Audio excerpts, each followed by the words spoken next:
Serenity Valley Stories invites you into the shadows. Like and subscribe for more tales that will haunt your nights.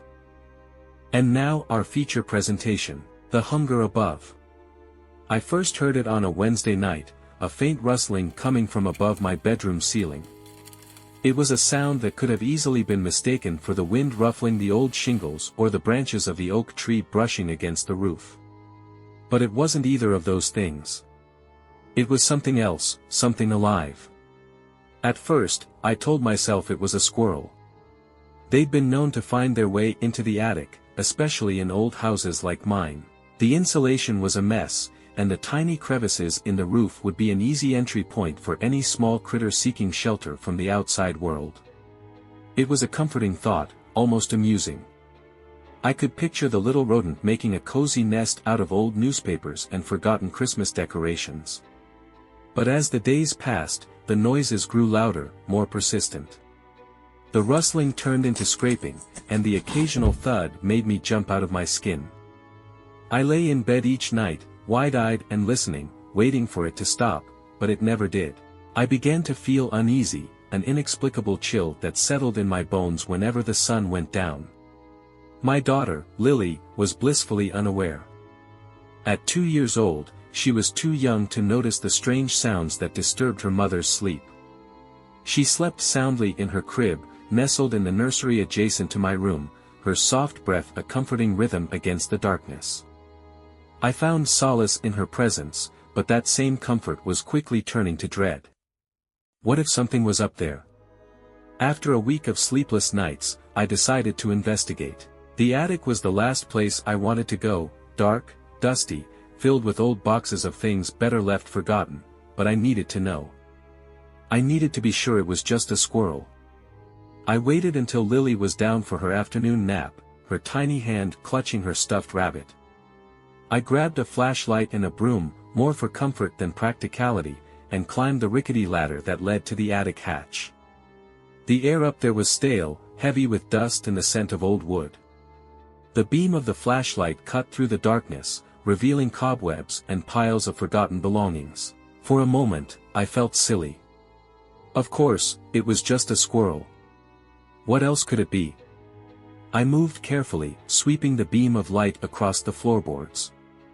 There was nothing unusual, just the usual clutter, old photo albums, a broken lamp, and a few cardboard boxes stacked against the walls. But then I heard it again, that soft, insistent scratching, and it was close. Too close. My heart pounded as I turned towards the source of the sound. The light landed on a small pile of insulation near the far corner of the attic. Something moved beneath it, shifting the dust and debris. I froze, fear gripping me like a vice. This was no squirrel. I took a step forward, then another, my breath coming in shallow gasps. The scratching stopped, replaced by an eerie silence that pressed down on me like a weight. I reached out with the broom, poking at the insulation. Suddenly, the pile exploded in a flurry of movement. I stumbled back, dropping the broom and clutching the flashlight with both hands. A shape darted out from under the debris, small, no larger than a cat, but its form was wrong, distorted. It was dark, almost too dark, as if it absorbed the light around it. I caught a glimpse of thin, spindly limbs, sharp claws that glinted in the flashlight's beam, and eyes, black, soulless eyes that seemed to pierce right through me. I screamed, a raw, guttural sound that echoed in the confined space.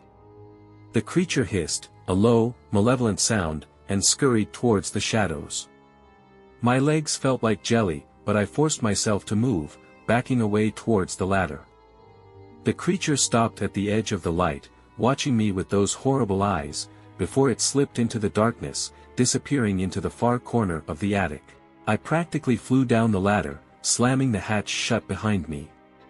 My hands trembled as I locked it, my mind racing with terror. What was that thing? How had it gotten into my house? And what did it want? The rest of the day passed in a blur. I went through the motions, feeding Lily, playing with her, trying to keep my voice steady as I read her a bedtime story, but my mind was elsewhere. I couldn't stop thinking about the creature in the attic, those eyes, that twisted, unnatural form. I kept glancing at the ceiling, half expecting to hear the scratching start up again, but the house remained silent. That night, I couldn't sleep. Every creak, every groan of the old house set my nerves on edge. I lay in bed, staring at the dark ceiling, straining to hear any sound from the attic. But there was nothing.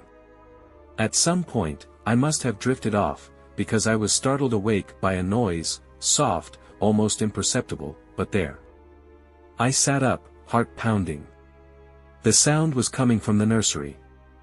I was out of bed in an instant, rushing to Lily's room. The door was slightly ajar, and I pushed it open, fear gripping me. The nightlight cast a faint glow across the room, and there, standing by the crib, was the creature. It was smaller than I'd remembered, hunched over with its long, thin limbs draped over the edge of the crib. It didn't seem to notice me at first, its focus entirely on my sleeping daughter. I saw its claws reach towards her, and something snapped inside me. I charged at it, screaming, desperate to protect my child. The creature whirled around, hissing as it backed away. I grabbed the nearest thing I could find, a heavy book from the nightstand, and swung it with all my might. The book connected with a sickening thud, and the creature let out a shriek, more of rage than pain. It scrambled back, moving faster than I thought possible, its form flickering in the dim light as it retreated into the shadows of the room. I didn't stop. I couldn't. I lunged at it again, this time grabbing a lamp and hurling it at the creature. The lamp shattered against the wall, missing its target, but the noise seemed to startle it. The creature hesitated, its eyes locking onto mine. For a moment, I saw something in those eyes, anger, frustration, but also fear. Then it turned and fled, disappearing into the darkness. I stood there, panting, my hands shaking uncontrollably. Lily stirred in her crib, letting out a soft whimper, and I rushed to her side. She was unharmed, thank God, but the thought of how close she had come to that thing made my blood run cold. I didn't sleep for the rest of the night. I kept watch over Lily, holding her close, my ears straining for any sign that the creature had returned. But the house was silent, eerily so. When the first light of dawn crept through the curtains, I finally allowed myself to relax, just a little. But I knew this wasn't over. The creature was still out there, somewhere in my house. And it wanted my child. Over the next few days, I took every precaution I could think of. I called a pest control company, claiming there were rats in the attic, but when they came, they found nothing.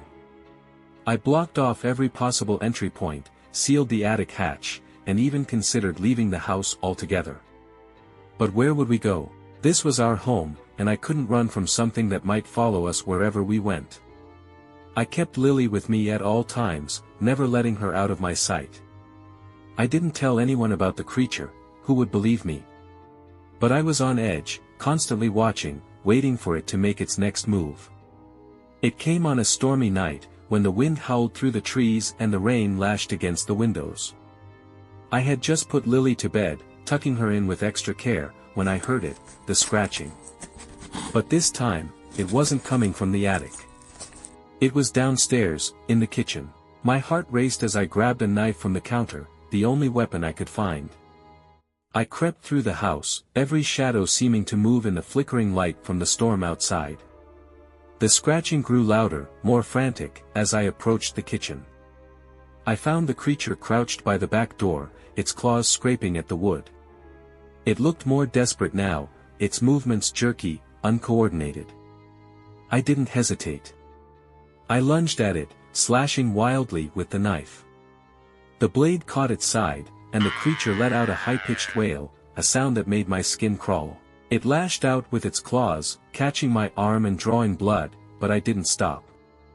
I stabbed at it again and again, until it finally broke away, crashing through the window in a spray of glass and rain. I stood there, panting, blood dripping from my arm, watching as it disappeared into the storm. I didn't chase after it. I couldn't. I was exhausted, terrified, and all I could think about was getting back to Lily. I stumbled back to her room, clutching my bleeding arm, and collapsed beside her crib. She was still asleep, oblivious to the horror that had just unfolded. The creature was gone, at least for now. But the fear remained, gnawing at the edges of my sanity. I knew that it wasn't over, that it would come back. It wanted my child, and it would keep trying until it got what it wanted, or until I found a way to stop it for good. I bandaged my arm, wincing at the pain, and tried to calm my racing thoughts. I couldn't afford to fall apart.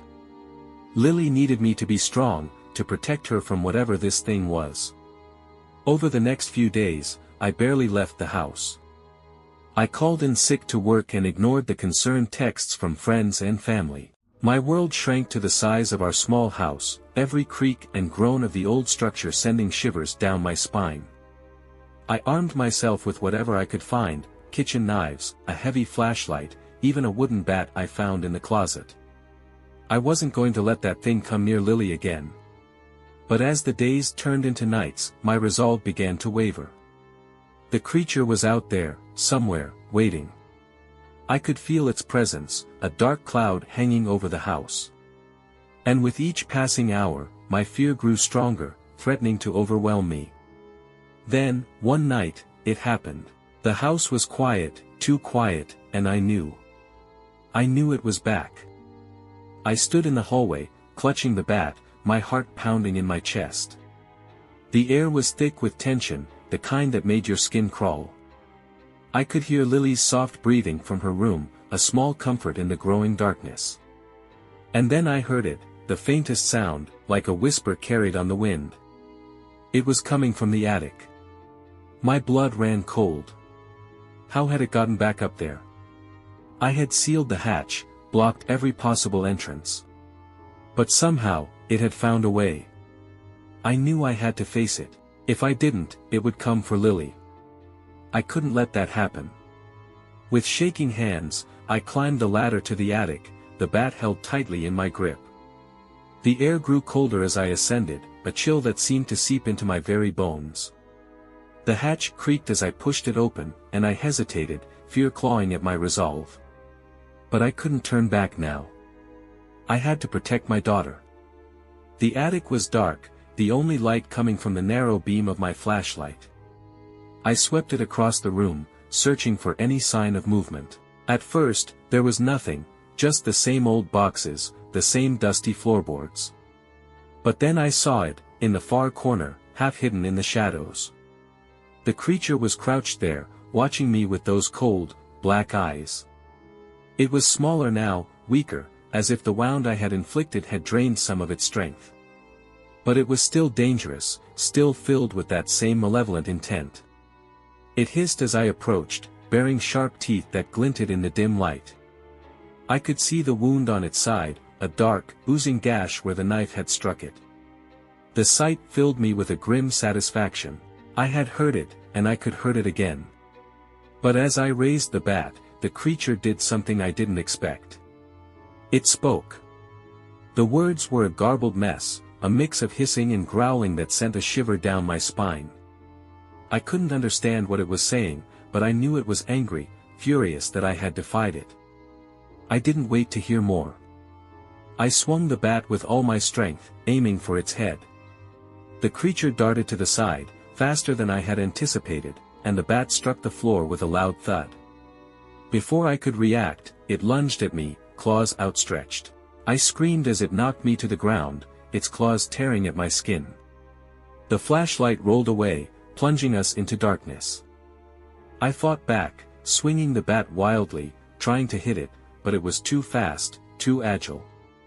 Its claws raked across my arms, my chest, leaving burning trails of pain. But I didn't give up. I couldn't. I had to protect Lily.